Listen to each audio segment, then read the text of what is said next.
Hello दोस्तों, welcome back. आज एक रेयर मूवी का एक्सप्लेनेशन आपके लिए लाया हूँ। ऐसा कहते हैं कि इंसान के इमोशंस उसके हर अंग में बसे हुए होते हैं, तो क्या उसके मरने के बाद जब उसके अंगों को डोनेट किया जाता है तो अंगों के साथ वो इमोशंस भी उस नए इंसान के शरीर में चले जाते हैं। मूवी बहुत ही जबरदस्त है, तो एक्सप्लेनेशन को आखिर तक देखना। औरत किसी से फोन पे से बात कर रही होती है। उसने इस बार गर्मी के मौसम में पहनने के लिए उसके बेटे किशिबो के लिए कुछ खास बनियान लाई है। सामने वाला आदमी उस औरत से कहता है कि सच्चाई को स्वीकार करो, तुम्हारा बेटा किशिबो 1 साल पहले ही मर चुका है। मगर उस औरत का दिल मानने को तैयार नहीं। यहाँ एक दिन सुबह जॉगिंग कर रहे एक लड़के को लेक के पास बैठी एक लड़की दिखाई देती है। जब वो उसके करीब जाता है तो वहाँ पड़े ढेर सारे खून से पता चलता है उस लड़की का बहुत ही भयानक तरीके से मर्डर हुआ है। अब क्राइम सीन पे पुलिस आती है, जिसमें सीनियर इंस्पेक्टर तकाशी है। कोरोनर पुलिस उससे कहता है कि अगर वो सुबह का नाश्ता करके आया है तो वो लाश को ना देखे, क्योंकि जिन्होंने भी उसे देखा है वॉमिट की है। तकाशी उस डेड बॉडी को देखता है तो उसके कहने का मतलब उसके समझ में आता है। लड़की की बॉडी को काट के उसके शरीर में से उसके सब ऑर्गन्स निकाले गए हैं। तहकीकात से पता चला है कि उस 21 साल की लड़की का नाम यूमिका है। तभी ट्रेनी इंस्पेक्टर कोटेना आके बताता है कि लड़की का वॉलेट बॉडी के पास मिला है, जिसमें पैसे वैसे के वैसे है, तो ये रॉबरी का केस नहीं लगता। तकाशी कोटेना से कहता है कि वो इंस्पेक्टर इकाई को इन्फॉर्म करें। इकाई की 13 साल की लड़की मायरा हॉस्पिटल में एडमिट है। उसकी दोनों किडनी फेल हो चुकी है। मायरा अपने डैडी से नाराज है। वो उनका मुंह तक देखना नहीं चाहती। अपनी माँ की मौत का जिम्मेदार वो अपने डैडी को समझती है। इकाई उससे पूछता है क्या उसे कुछ चाहिए। मायरा एक ही बात कहती है कि उसे एक हेल्दी बॉडी चाहिए, क्योंकि आए दिन किए जाने वाले डायलिसिस से वो परेशान है। इकाई भी उसे रूडली कहता है कि वो डॉक्टर के हाथ में है, उसके नहीं। मायरा उससे कहती है कि आप इतने क्रिमिनल्स को पकड़ते हो मगर अपनी बेटी को ठीक नहीं कर सकते। मायरा पे डॉक्टर माइकल इलाज कर रहे हैं, जो जाने माने सर्जन है। माइकल इकाई से कहते हैं कि मायरा की बीमारी का एक ही इलाज है, किडनी ट्रांसप्लांट। तो अब सोनामी को बुलाया जाता है। सोनामी ऑर्गन ट्रांसप्लांट की कोऑर्डिनेटर है, जो ऑर्गन्स अरेंज कराती है। तो अब किडनी एप्लीकेशन में मायरा का नाम डाला जाता है। तभी कोटेना इकाई से मिलता है और उसे मर्डर के बारे में बताता है। कोटेना इकाई का फैन है। दूर से सोनामी उन दोनों को देखती है और सोच में पड़ जाती है। यहाँ कमिश्नर मर्डर को लेकर मीटिंग बुलाते हैं, जिसमें पता चलता है कि विक्टिम यूमिका बैंक में जॉब करती थी। रात को 10 बजे उसने अपने माँ बाप के साथ खाना खाया। तभी उसे किसी अननोन नंबर से फोन आया, तो वह घर के पास ही लेक के किनारे गई, जो 10 बजे सुनसान होता है। यूमिका को कोई बॉयफ्रेंड नहीं, तो वो किससे मिलने गई थी इसका कुछ पता नहीं चला। उसका मोबाइल गायब है, जो शायद किलर अपने साथ ले गया। मर्डर का कोई आई विटनेस नहीं है। किलर ने यूमिका को ऐसी जगह मारा है जहां आसपास सीसीटीवी कैमरा नहीं है। यूमिका की बॉडी से उसके सभी ऑर्गन्स निकाले गए हैं, मगर उसका मर्डर गले में रस्सी का फंदा डाल के किया गया है। मर्डर करते वक्त मर्डरर ने प्लास्टिक सूट पहना होगा, जिससे कुछ खून के छिटे वहाँ पे मिसिंग है। विक्टिम की बॉडी को स्कैल्पेल से यानी सर्जिकल नाइफ से बड़े प्रोफेशनल तरीके से काटा गया है। रिब्स को काटने के लिए सर्जिकल सीजर का इस्तेमाल किया गया है। इतने कम समय में इतनी खूबी से ये काम सिर्फ वही आदमी कर सकता है जिसे डॉक्टर की या ऑटोप्सी की नॉलेज हो। कमिश्नर अपने ऑफिसर्स से कहता है कि ये बात न्यूज मीडिया से छुपाई जाए, वरना लोगों में डर फैल जाएगा। और पुलिस के रेपुटेशन को बरकरार रखने के लिए कातिल को जल्द से जल्द ढूंढना होगा। तकाशी को लगता है कि अगर वो एक केस सॉल्व करेगा तो उसका प्रमोशन होगा, मगर इकाई शांत है। इकाई कहता है मर्डर ना चोरी के इरादे से किया गया है, ना बदले की भावना से, ना लड़की पे कोई दुराचार हुआ है, ना टॉर्चरिंग। इकाई को लगता है कि ये पहला मर्डर जरूर है, मगर आखिरी नहीं। तकाशी कोटेना से कहता है कि इकाई के शांत स्वभाव पे मत जाना, वो बहुत ही जीनियस दिमाग का है और वो इसलिए इतना कामयाब पुलिस ऑफिसर है क्योंकि उसने अपने इमोशंस को कंट्रोल में रखना सीखा है। अब यूमिका के माँ बाप को मॉर्ग में लाया जाता है। माँ उसकी लाश को देख के कहती है अभी अभी तो तुम बीमारी से बाहर आ रही थी और मौत ने तुम्हें अपना शिकार बनाया। यहाँ जापान न्यूज टीवी में एक अननोन लेटर आता है, जो यूमिका के किलर ने भेजा है, जिसमें किलर ने अपने आप को जैक कहा होता है।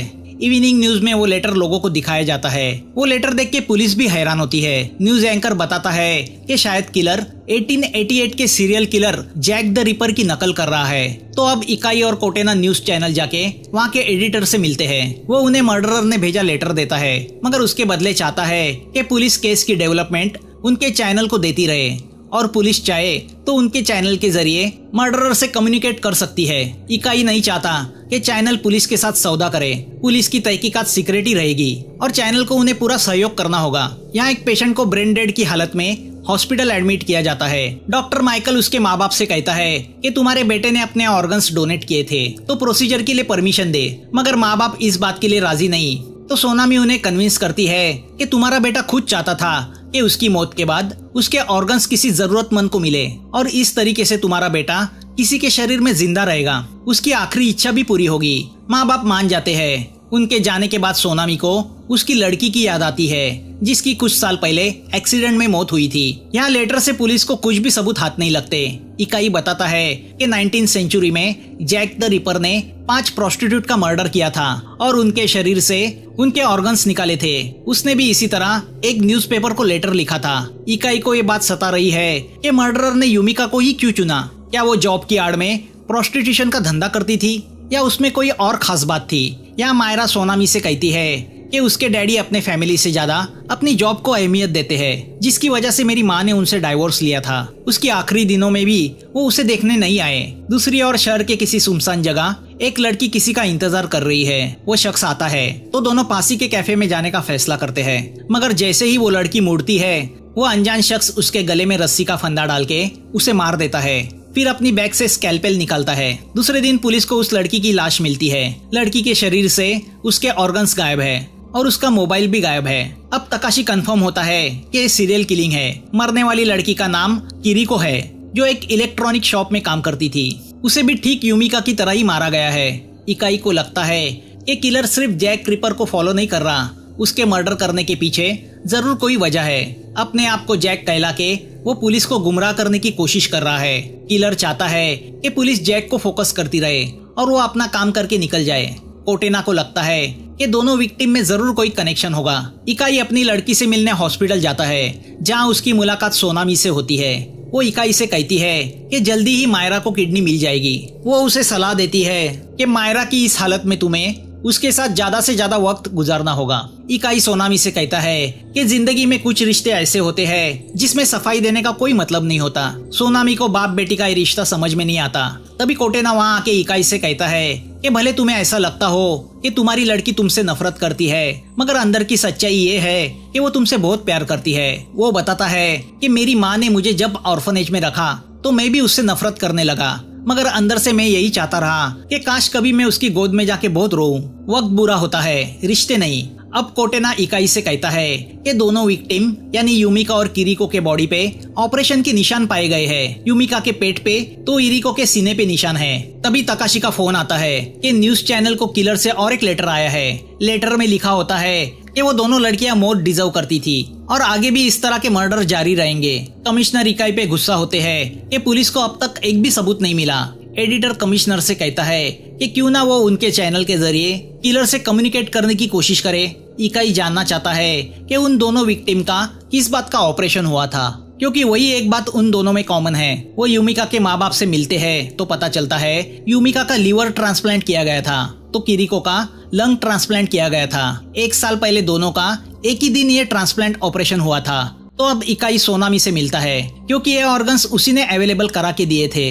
इकाई सोनामी से कहता है कि यूमिका और किरिको दोनों को एक ही इंसान से ऑर्गन मिले थे, तो वो जानना चाहता है वो डोनर कौन है। सोनामी नाम बताने से इनकार करती है क्योंकि ये मेडिकल प्रोफेशन के रूल्स के खिलाफ है। इकाई उससे कहता है कि उस डोनर ने अपने दूसरे ऑर्गन भी और कई लोगों को दिए होंगे, कम से कम वो उनके बारे में तो बताए। सोनामी बताती है कि और 2 पेशेंट्स को ऑर्गन डोनेट हुए थे, मगर वो उनका भी नाम नहीं बताती। कोटेना उससे कहता है कि अगर उनके बारे में पता चला तो वो उन दोनों की जान बचा पाएंगे। सोनामी कहती है कि अगर दोनों की आइडेंटिटी लीक हुई तो डोनर और रेसिपिएंट एक दूसरे की जिंदगी में इंटरफियर करना शुरू करेंगे, कॉम्प्लिकेशन खड़ा कर सकते हैं, इसलिए ये बातें सीक्रेट रखने में ही बेहतरी है।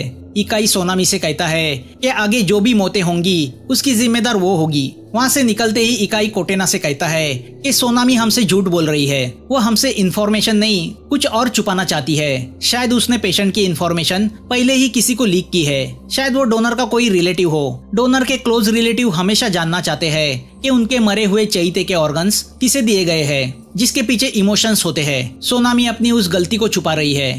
यहाँ सोनामी टेंशन में बैठी होती है कि तभी डॉक्टर माइकल की वाइफ शनाया आती है और उससे कहती है कि वो मर्डरर के बारे में ज्यादा ना सोचे। अब सोनामी किसी को वॉइस मैसेज करती है कि वो उससे मिलना चाहती है। वो मैसेज उस औरत को मिलता है जो मूवी के बिगिनिंग में हमें दिखी थी, जिसके लड़के किशिबो की मौत हुई थी और जिसका मन मानने को तैयार नहीं कि उसके लड़के की मौत हो चुकी है। उस औरत का नाम है रोशी। रोशी को लगता है कि कोशिबा उसके ऑर्गन्स के जरिए दूसरों के शरीर में जिंदा है और वो वही है जिसे सोनामी ने रेसिपिएंट की लिस्ट दी थी। तभी कमिश्नर एक न्यूज प्रोग्राम के जरिए लोगों से अपील करते हैं कि लोगों को डरने की जरूरत नहीं, वो इस जापानीज जैक रिपर को पकड़ के रहेंगे क्योंकि उन्हें ऐसे कुछ सबूत मिले हैं जिससे वो किलर अब पुलिस से बच नहीं सकता। वो जैक को चैलेंज के साथ कहते हैं कि वो उसके मोटिव और उसके अगले शिकार के बारे में जान चुके हैं। कमिश्नर के इस बेतुके स्टेटमेंट से तकाशी बहुत गुस्सा होता है तो सोनामी भी डिस्टर्ब होती है। रोशी शांति से कमिश्नर को टीवी पे देखती है। तकाशी इकाई को ऑर्डर देता है कि वो सोनामी को अरेस्ट करे। यहाँ सोनामी रोशी को कॉल करती है। रोशी उससे कहती है कि आखिर में उसे उसका लड़का मिल चुका है जिसके शरीर में उसके लड़के का ऑर्गन है। इंसान के मरने के बाद भी उसके ऑर्गन में उसका वजूद रह जाता है। मेरा बेटा जिंदा है और मैं उससे मिलने जा रही हूँ। यहाँ इकाई और कोटेना हॉस्पिटल पहुँचते हैं तो उन्हें शनाया से पता चलता है कि सोनामी डिस्टर्ब है और 2 दिनों से हॉस्पिटल नहीं आई। दूसरी ओर रेस कोर्स पे बैटिंग खेलता एक आदमी दिखाई देता है जिसका नाम गुफी है। रात को वो घर जा रहा होता है तो किलर उसका पीछा करके उसे मार देता है और उसके ऑर्गन्स निकाल लेता है। पुलिस को गुफी की लाश मिलती है। तकाशी समझ जाता है कि वो जैक का शिकार हुआ है।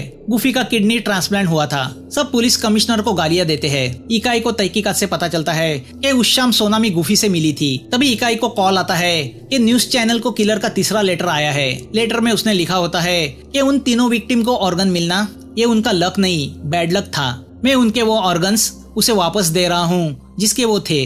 तभी सोनामी इकाई को कॉल करके बताती है कि वो उससे मिलना चाहती है। सोनामी गुफी के मर्डर से डर गई है। वो बताती है कि कल वो गुफी को रेस कोर्स मिली थी और उसे आगा भी किया था मगर उसने सीरियसली नहीं लिया।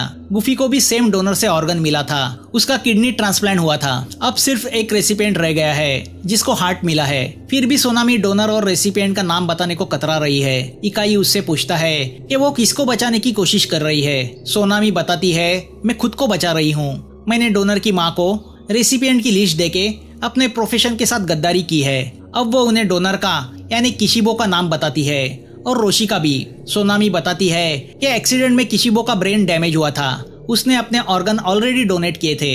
रोशी नहीं चाहती थी कि उसके ब्रेन डेड लड़के के शरीर से ऑर्गन निकाले जाए। मेडिकली किशिबो डेड था मगर एक माँ का दिल ये आस लगा के बैठा था कि उसका बेटा अभी जिंदा है। रोशी के हस्बैंड की ऑलरेडी मौत हो चुकी थी। उसका बेटा ही उसके जीने का सहारा था। मैं भी मेरी बेटी को एक्सीडेंट में खो चुकी थी तो एक माँ का दिल क्या होता है मैं जानती हूँ। मैंने उससे कहा कि अगर वो बेटे के मरने के बाद भी उसे जिंदा रखना चाहती है तो उसके ऑर्गन डोनेट करना यही अच्छा रास्ता है। दूसरों के शरीर में वो जिंदा रहेगा। वो मान गई मगर उसने मेरे सामने शर्त रखी कि वो जानना चाहेगी उसके बेटे के ऑर्गन्स किसको दिए जा रहे हैं। वो अपने बेटे को गले तो नहीं लगा सकती, कम से कम उन लोगों को दूर से देख के संतुष्ट तो होगी। उसने मुझे माँ होने का वास्ता दिया तो मैं पिघल गई। पिछली बार उसने मुझसे यही कहा कि उसे उसका लड़का मिल चुका है। शायद वो हिकारी की बात कर रही है जिसे किशिबो का हार्ट मिला है। अब पुलिस रोशी को ढूंढने में लग जाती है।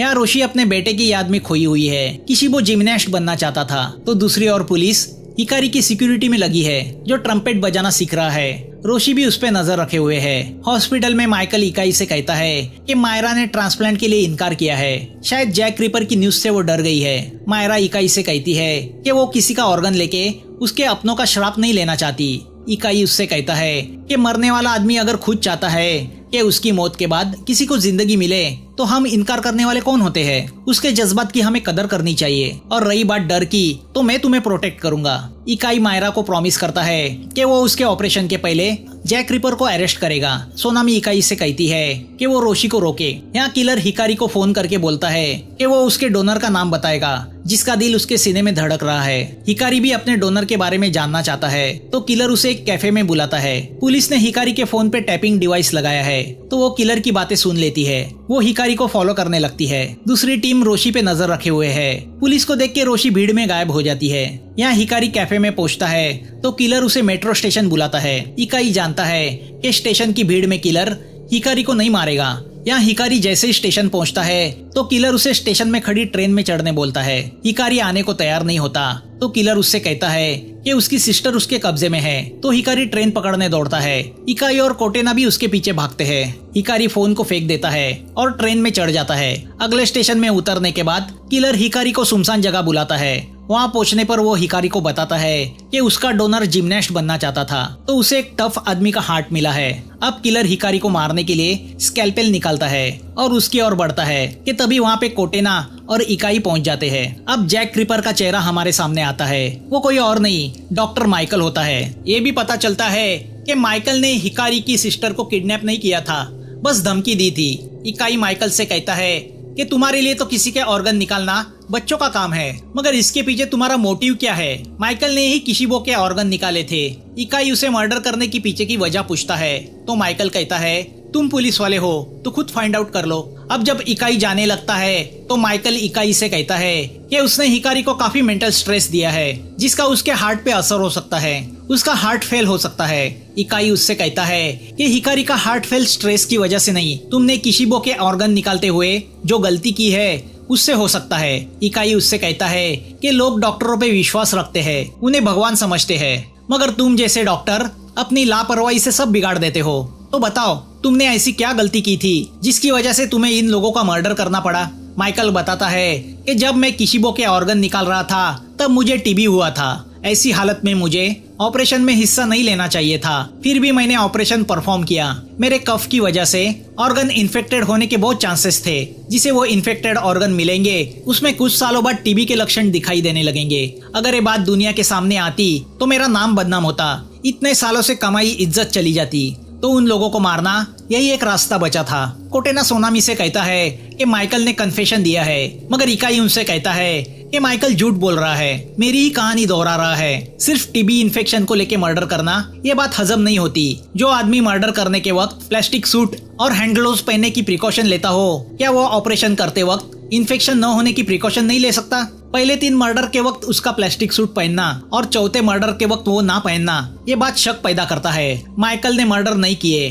किसी को बचाने के लिए वो इल्जाम अपने सर पे ले रहा है। उसे हमने पकड़ा नहीं, बल्कि उसने अपने आप को हमारे हवाले किया है। असली जैक कोई और है, कोई ऐसा शख्स जिसके लिए माइकल फांसी के फंदे पे चढ़ने को तैयार हो। यहाँ लैब में वो अनजान शख्स आता है और कंप्यूटर से किशिबो के ऑपरेशन के रिकॉर्ड डिलीट करता है। तभी कोटेना और इकाई वहाँ आ जाते हैं। वो अनजान शख्स कोई और नहीं बल्कि माइकल की वाइफ शनाया होती है। इकाई उससे कहता है कि माइकल नहीं चाहता था कि तुम्हारे हाथों हिकारी की मौत हो, इसलिए उसने वो ड्रामा किया। कोटेना शनाया से कहता है कि अभी तुमने किशिबो के ऑपरेशन के डिटेल्स डिलीट किए, जिसकी कॉपी हमने पहले ही निकाल के रखी थी, जिससे पता चलता है कि किशिबो के ऑर्गन्स निकालते वक्त उसे कौन सी मेडिसिन दी गई थी और उसमें एक मेडिसिन गलत है। वो मेडिसिन मसल्स को रिलैक्स करने के लिए दी जाती है, मगर वो मार्केट में बैन की गई है क्योंकि उसके भयानक साइड इफेक्ट सामने आए हैं जो ऑर्गन में धीरे धीरे जहर फैलाती है। ऑपरेशन के वक्त गलती से तुमने वही मेडिसिन कोशिबा को दी जिसका साइड इफेक्ट्स आगे जाके उन ऑर्गन्स पे पड़ने वाला था। ऑपरेशन के कुछ महीनों बाद तुम्हें अपनी गलती का एहसास हुआ। तुमने सोनामी के कंप्यूटर से उन रेसिपिएंट की लिस्ट चुराई और एक एक करके उन्हें मारना शुरू किया।